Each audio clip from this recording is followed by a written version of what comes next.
Hello everyone, আসসালামু আলাইকুম। কি অবস্থা সবার, কেমন আছেন? আই হোপ সবাই ভালো আছেন, সুস্থ আছেন এবং নিরাপদে আছেন। আলহামদুলিল্লাহ, পরিবারের সবাইকে নিয়ে আমিও বেশ ভালো আছি এবং সুস্থ আছি। নতুন আরও একটি ব্লগ দেখার জন্য আপনাদের সবাইকে স্বাগত জানাচ্ছি। আশা রাখছি আজকের ব্লগটিও ভালো লাগবে, তাই কোনো স্কিপ না করে পুরোটা সময় জুড়ে আমার সাথে থাকার জন্য আপনাদের সবাইকে অনুরোধ জানাচ্ছি।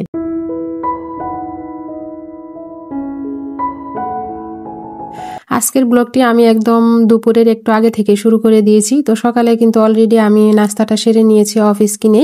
আর এখন এই তো আমার এই অর্গানাইজারটা এসেছে, তো এটা ভাবলাম যে আপনাদের সঙ্গে শেয়ার করি, আর আমি কিচেনটা কিভাবে সাজালাম সেটাও একটু শেয়ার করি। তো এটা কিন্তু সেই আমি কয়েকদিন আগেই নিয়েছিলাম, তো আপনাদের সঙ্গে সেটা শেয়ার করা হয়নি। তবে এই জিনিসটা কিন্তু আপনি কিচেনে যদি রাখেন তাহলে দেখবেন যে কিচেনের অনেক কাজই সহজ হয়ে যায়। কেন সহজ হয় সেটা বলছি, কারণ আমরা কিন্তু যে জারে অন্যান্য জিনিস রাখি সেই জারগুলো একদম এলোমেলো হয়ে থাকে। এরকম একটা অর্গানাইজার যদি কিচেনে থাকে তাহলে সব জারগুলোই কিন্তু একদম এক জায়গায় থাকবে, আর আমাদের কিচেনের কাজও খুবই সহজ হয়ে যাবে। তো আমার কিচেনে কিন্তু জারগুলো একদম এলোমেলো ভাবে ছিল, তাই আমি এই অর্গানাইজারটা নিয়েছি। তো ভাবলাম যে অর্গানাইজার দিয়ে আমি কিচেনের যে কাউন্টার টপ আছে তো সেখানে রেখে দিব, আর আমার ছোট ছোট যে জারগুলো আছে সেগুলা দিয়ে এখানে অর্গানাইজ করব। আর এই তো এখন আমি দুপুরে রান্নাটা করে নিচ্ছি। তো অফিস কিনে আমি সব তরকারি তারপর মাছ বের করে রেখেছিলাম, মাছটাও ভেজে নিলাম।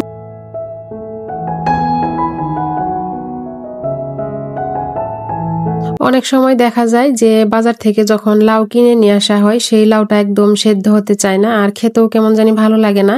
সেজন্য আমি লাউ কেনাই বন্ধ করে দিয়েছি। দেখা যায় যে মাঝে মধ্যে আপনাদের ভাইয়া নিয়ে আসে, তো আমি কিন্তু তাকে বকা দেই, কেন লাউ নিয়ে এসেছো, কারণ একদম সেদ্ধ হতে চায় না আর খেতে ভালো লাগে না সেজন্য। আর এই লাউটা বাড়ি থেকে নিয়ে এসেছে, তো এটা কিন্তু খেতে খুবই ভালো লাগছে আর একদম অল্পতেই সেদ্ধ হয়ে গিয়েছে। প্রথমে ভাবলাম যে আমি এটা কি দিয়ে রান্না করব, তো চিংড়ি মাছ বের করে রেখেছিলাম, তারপর আবার উঠিয়ে রেখেছি, রেখে রুই মাছ বের করে রেখেছি। তো রুই মাছ দিয়ে আজ এই লাউটা রান্না করছি। প্রথমে আমি রুই মাছটা ভেজে নিলাম, তারপর এখন লাউটা বসিয়ে দিলাম। আর বাচ্চারা যেহেতু মাছ খাবে না, আমার ছেলে কিন্তু মাছ সবজি একদম খেতে চায় না, তার মাংস লাগবে। তাছাড়া সে সকালে বলে গিয়েছে স্কুলে যাওয়ার আগে যে সে চিকেন ফ্রাই খাবে আর পোলাও খাবে। এই তো এক চুলাতে আমি চিকেন ফ্রাইটা বসিয়ে দিলাম, আর অন্য চুলাতে কিন্তু লাউটা বসিয়ে দিয়েছি। লাউটা একদম 10-15 মিনিটেই কিন্তু দেখতেই পাচ্ছেন কি সুন্দর সেদ্ধ হয়ে গিয়েছে, আর এটা খেতে কিন্তু আমার কাছে বেশ ভালোই লেগেছিল। তো লাউটা কিন্তু আমার অলমোস্ট রান্না হয়ে গিয়েছে, এখন শুধু মাছটা দিয়ে দিব আর সাথে একটু ধনেপাতা দিয়ে দিব। ভিডিওর এই পর্যায়ে এসে আপনাদের সবাইকে সেই পুরনো কথাটা মনে করিয়ে দিই, যারা এই পর্যন্ত ভিডিওটা দেখে নিয়েছেন তাহলে তো ভালোই লেগেছে। সেই ভালো লাগা থেকে প্লিজ একটা লাইক দিবেন। আপনি যদি নতুন হয়ে থাকেন, আমার চ্যানেলটি আজই ভিজিট করে থাকেন, চাইলে আমার চ্যানেলটিকে সাবস্ক্রাইব করে নিতে পারেন। সাবস্ক্রাইব করে দিয়ে পাশে থাকার বেল বাটনের অল অপশনটি সিলেক্ট করে রাখবেন, এতে করে আমি যখনই ভিডিও আপলোড দিবে দেখা যাবে আপনার কাছে নোটিফিকেশন পৌঁছে যাবে। আপনি সময় সুযোগ বুঝে তখন দেখে নিতে পারবেন। আর যদি বেশি ভালো লাগে তাহলে আপনি কিন্তু আমার ভিডিওটি শেয়ার করে দিতে পারেন। যারা অলরেডি এই কাজগুলো করে দিয়েছেন আপনাদের অসংখ্য ধন্যবাদ জানাচ্ছি। আমার আজকের ভিডিও দেখতে দেখতে যদি কোনো অংশ বা কোনো কাজ, কোনো কথা আপনার ভালো লাগে, প্লিজ ভিডিওতে একটা সুন্দর করে কমেন্ট করে যাবেন। এদিকে আমার রান্না একদম কমপ্লিট হয়ে গিয়েছে, তো আমি রান্না শেষ করে তারপর প্লেট বাটি ছিল সব কিছু ধুয়ে একদম পরিষ্কার করে নিয়েছি। রান্নাঘরটা একদম পরিষ্কার করে নিয়ে আমি কিন্তু খাবার দাবার সব টেবিলে রেখে দিয়েছি। অফিস কিনে আমি পোলাওটাও রান্না করে নিয়েছিলাম, সেটা শেয়ার করিনি। আর এখন এই তো বিকেলবেলা ভাবলাম যে কিচেনটা একটু সাজিয়ে নেই, আমার এই কাউন্টার টপটা।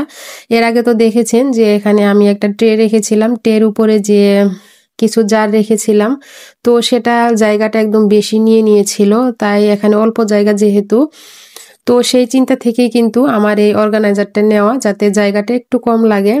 এখানে যদি আমি ট্রে রাখি দেখা যায় সে তার উপরে জারগুলা রেখে দিলে অর্ধেক জায়গাটাই সে নিয়ে নেয়, আর এদিকে অল্প একটু জায়গা থাকে, সেখানে আমার কাজ করা খুবই কষ্ট হয়। সেজন্য এই অর্গানাইজারটা নিলাম, আর নিয়ে এখন কিন্তু সত্যি আমার কাজটা একটু কমে গিয়েছে। কারণ তাছাড়া দেখতেই পাচ্ছেন অল্প জায়গাতেই কিন্তু এই অর্গানাইজারটা সুন্দরভাবে সেটিং হয়ে গিয়েছে। আর উপরে কিন্তু আমি কয়েকটা জার রাখতে পেরেছি, এতে দেখতেও যেমন সুন্দর লাগছে আর জায়গাটাও কিন্তু খুবই কম লেগে গিয়েছে। তো পাশে কিন্তু বেশ জায়গা বের হয়েছে, এখানে কিন্তু আমি টুকিটাকি কাজ করতে পারবো। যেহেতু আমরা ভাড়া বাসায় থাকি, আর ভাড়া বাসায় দেখবেন বেশিরভাগ রান্নাঘরটা একটু ছোট থাকে, আর সেখানে কাজ করতে আমাদের খুবই কষ্ট হয়। আর যদি রান্নাঘর বিশাল বড় নেওয়া হয় তাহলে দেখা যাবে যে আমাদের সাধ্যের বাইরে চলে যায়, অনেক ভাড়া দিতে হয়। সেই ছোট্ট রান্নাঘরটাকেই কিন্তু আমি একদম সাজিয়ে সুন্দর করে রাখি, যাতে আমার কাজ করার উৎসাহটা বাড়ে। কারণ দেখা যাবে এলোমেলো থাকলে বা নোংরা থাকলে সেখানে কাজ করতে একদম ইচ্ছা করে না। তো আমার এই অর্গানাইজারটা দেয়াতে রান্নাঘরটা কেমন লাগছে অবশ্যই কমেন্টে জানাবেন। আজ এই পর্যন্তই, সবাই ভালো থাকবেন, সুস্থ থাকবেন। নেক্সট ভিডিওতে আবারও দেখা হবে। আসসালামু আলাইকুম, আল্লাহ হাফেজ।